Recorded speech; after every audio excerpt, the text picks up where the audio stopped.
Tonight, the balance of power in the Virginia House of Delegates is still up in the air. Several races are just too close to call, including one in Newport News. At last count this afternoon, the Republican incumbent David Yancey and the Democratic challenger Shelley Simons are separated by less than a dozen votes in the 94th district, with Yancey ahead. 13 News Now reporter Mike Gooding is looking into what the tight contests mean for the Commonwealth. Well, Janet and David, it is now down to 10 votes in the 94th House District race, so there will be a recount.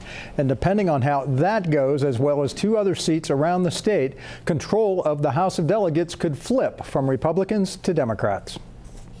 When the day began, Democratic challenger Shelley Simons was trailing Republican incumbent David Yancey by 13 votes. She was now 3 votes closer. That's because in the extremely hotly contested 94th district race, it came down today to the counting of provisional ballots from last Tuesday's election. Members of the city's electoral board sifted through them, and when it was all over, there was a slight change. Simons had 7. Yancey had 4. So there'll be a change in the actual numbers.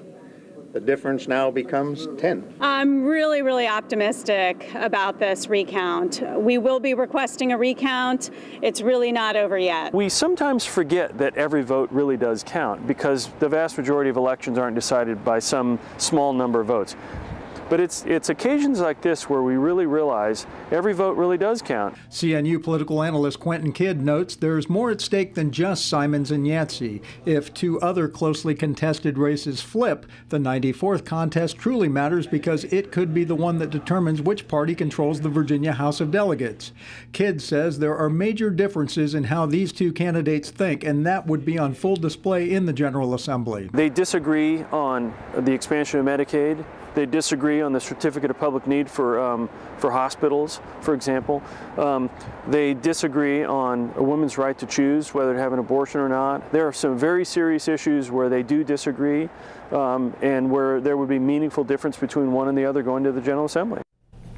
The Republican incumbent David Yancey is said to be upbeat. Although we did not get to speak with him today, his spokeswoman told me, "We are confident we will prevail. He's going to continue to be the delegate." Reporting live, Mike Gooding, 13 News Now.